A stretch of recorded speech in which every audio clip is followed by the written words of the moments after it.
So the Chargers will start the second half with the lead and the football as we're underway in the third quarter. This one fielded at the 5. And good starting field position. He'll get this one all the way up to about the 35-yard line. The Chargers getting set to go. I tell you what,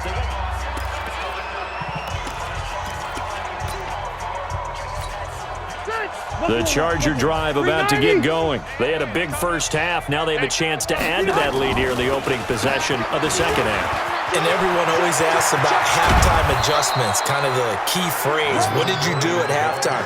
Well, the way they ran offense in the first half, I think they were very calm, congratulatory, but also what they were saying is don't expect them to be the same on defense. They'll be the ones making the adjustments. Let's see what they do, and we'll attack accordingly. And we'll see how they attack here. And just no chance of turning the corner. He can only get back to the line of scrimmage. 2nd and 10 coming up. Now Rivers going to give it off to Gordon. And past the 35, he'll be dropped a yard or two shy of the 30. Here we go. They're trying to show that they can run the ball and protect this lead. Give it to the backs, play a little bit of keep away, don't you think? And that's probably a good philosophy at this point, going to make that defense stand up and stop them. Now Gordon on first down. And he's going to get this down near the 20-yard line. It's a gain of 11 and a first down, L.A.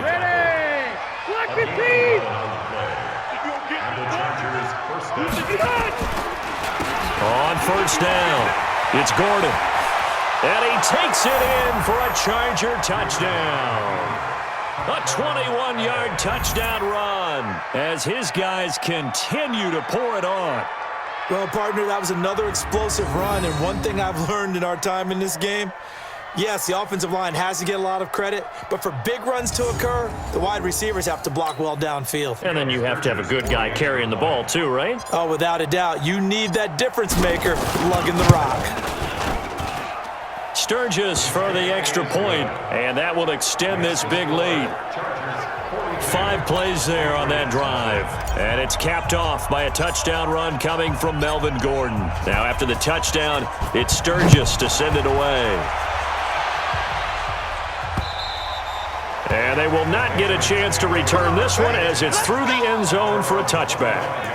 Here comes the Patriots offensive unit. They'll have it first here to begin the third quarter. These guys had to punt last time. It has not been a very fruitful game offensively thus far. They haven't even made a trip to the red zone. And I know that everyone's going crazy on that sideline because that drives you berserk to come off the field, not really move the ball well. As you said, not even get to the red zone, let alone, not even put points on the board.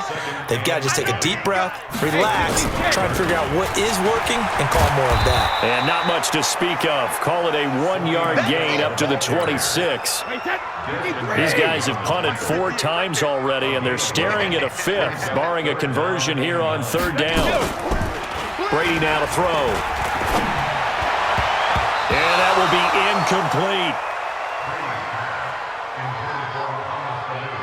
Another drive comes and goes, still nothing on the scoreboard. Yeah, and when the second half comes, it's real easy to get discouraged and wonder if you're ever going to get things started. But you just got to fight through it. Got to keep pounding away. Taken in at the 22. A nice job on the return there, 16 yards. And possession will switch hands, 1st and 10. Melvin Gordon now, he and the offense, they trot back out there. He is knocking on the door for 100 yards in this ball game. And it's so important. It doesn't seem like it's that big of a deal, just short of it, a little bit over. A little bit over feels better to everyone. Offensive line, running back, team totals, just something magical about breaking that barrier. He's right there on the doorstep now. And he'll have it past midfield almost to the 40 before being taken down. That's good for 21 yards and a first down. Check back. They go back to Gordon here on first down. And give him 6 yards here as he's stopped near the 35 at the 34. Black 15.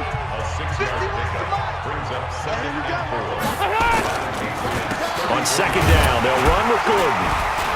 And he'll go down at the 28. Third quarter and you've got the lead. You're not ready to go into that 4-minute offense to close the game out, but a running game can really benefit your team right now. They'll run on first down. Gordon. Just what you want on a first down run. Call it 8 yards, and it's 2nd and 2.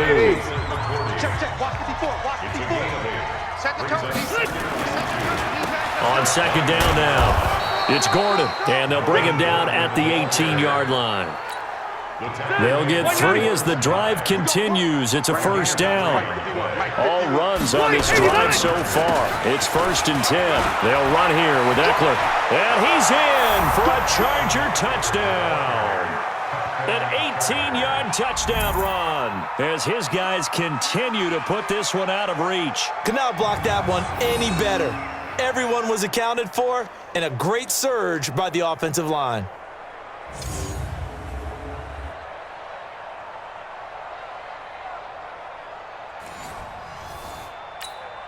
Now Sturgis on to add the extra point.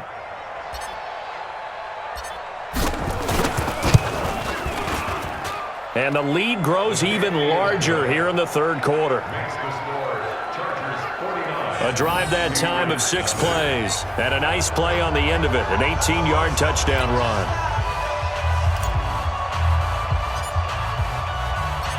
Now after the touchdown, it's Sturgis to send it away. And this will not be returnable. It's out of the back of the end zone for a touchback. Try to get one more in here before the quarter breaks.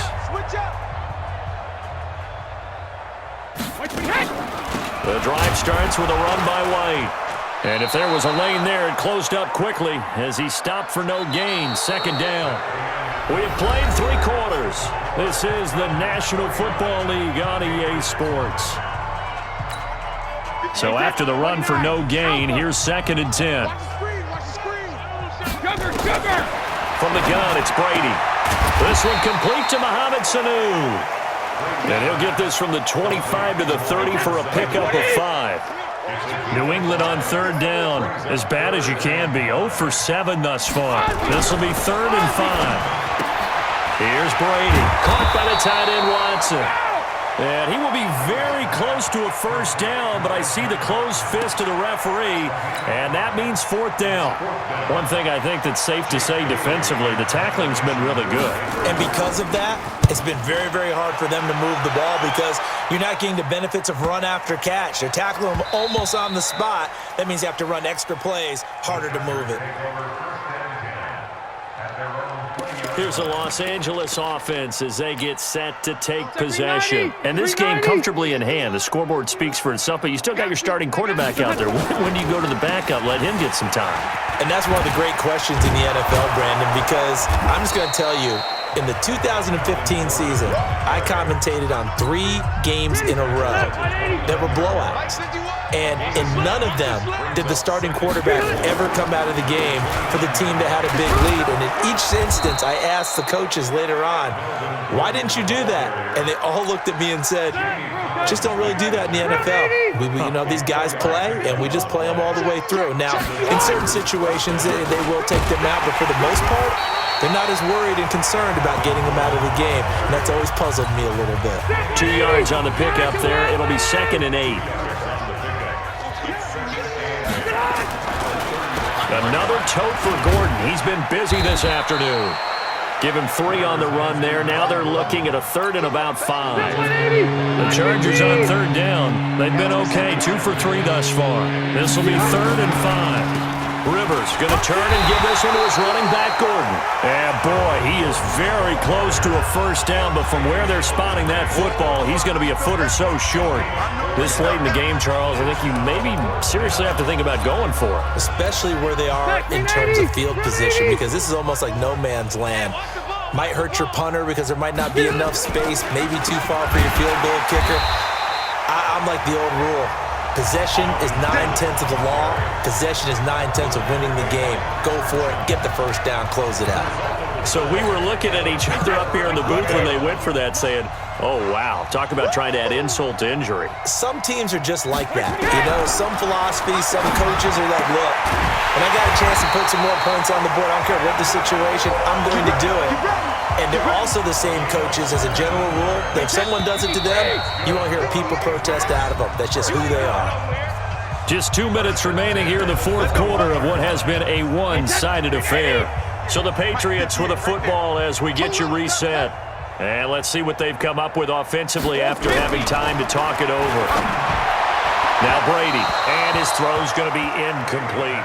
Rex Burkhead, the intended receiver there, but it'll be second down. Brady's incompletion on first down leads to a 2nd and 10. Throwing again. Brady looking for Edelman, and he hits him. It's complete. And they'll get this down to the 10. Brady to his old reliable Edelman, and the Patriots have a first down. Finally, a first red zone opportunity for these guys. They've got a 1st and 10 from the 10. Throwing on first down, but this one winds up to be incomplete.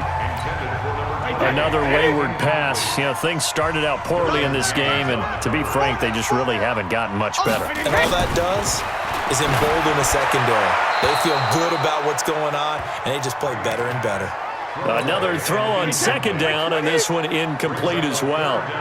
2 incompletions haven't moved him any closer, and likely throwing again, you'd have to think on 3rd and goal here. Meanwhile, on 3rd down, they take a shot at the end zone, but it's incomplete. This one winding toward a conclusion, and how would you assess how the secondary has played? Well, we just saw them take another shot downfield that was incomplete, correct? Correct. So my assessment is that if anyone's played really well in this game, it's been the secondary. That was the latest example. Yeah, they've been solid. Really, the whole defense has been solid. Still pitching a shutout. Well, it's a Pyrrhic victory at best, but, Charles, no team wants to get shut out, so it's hard to blame them for taking the 3 there. You can't blame them one bit. It hasn't been the best performance, that's for darn sure. But there is something to be said for fighting to avoid the goose egg, and they're at least trying to finish out strong. And now out on the field, here comes Los Angeles. And a few kneel downs should just about do it. Now, defensively, they do have all 3 timeouts, but very little reason to use them at this point. He's going deep for Brown. He's got him in, complete. And able to rip off a big chunk of yardage before being dropped inside the 40. That one good for 37 yards. So how about that for a chain mover? They're all the way down inside the 40 now for 1st and 10. Rivers here to throw. Towards the end zone for Brown. And incomplete. He dropped it in the end zone. Fourth quarter, you've got the big lead. If you're coaching, Charles, you still taking shots like that downfield? I'd be a little more concerned with running some clock and making sure you're taking care of the lead, because you keep flinging it around, you throw a couple of picks, you can put yourself in jeopardy. The 2nd down attempt there knocked down as it leaves the quarterback's hand, and it's incomplete. Rivers to throw it. Well, we're not playing 3-yard. Nowhere to escape, and he goes down. Dante Hightower picks up his 2nd sack of the afternoon. Man, he got in there so quickly, Charles. What could the offense have done to adjust and account for that? But what you're hoping is that you figure out and you see and get a clue that maybe there's going to be some pressure coming at you, and you change the blocking schemes. Maybe you go to max protection. The biggest one is maybe you bring your running back in to try and keep you clean. But in that case, that didn't happen. 0 accountability, and a sack resulted. Now they go for it on 4th, but this one is going to wind up incomplete. The Pats at the line, ready to go. They've lost this one. Their offense has struggled. Do they try to put together something here at the end just to take into next week? Yeah, sometimes teams want to do that, and coaches want to. I remember one time I was on a team, and we were losing late in the game like this, and you knew it was lost. It was over, right? And the coach called a running play and pretty much said to everyone, I want to see something executed well before we get out of here. And that was the message to the team. Just something to build on. Just something to build on, get it done, and maybe we can look at that and say, we'll get better as we go forward. The throw on 2nd down by Brady is incomplete. A big offensive explosion helped leading them to victory, and the defensive guys, they're just saying, hey, put those points up every week, we'll just keep winning. They will gratefully accept them, won't they? It makes their job that much easier when they're scoring that many points, allows them to play with a totally different style and a different flow.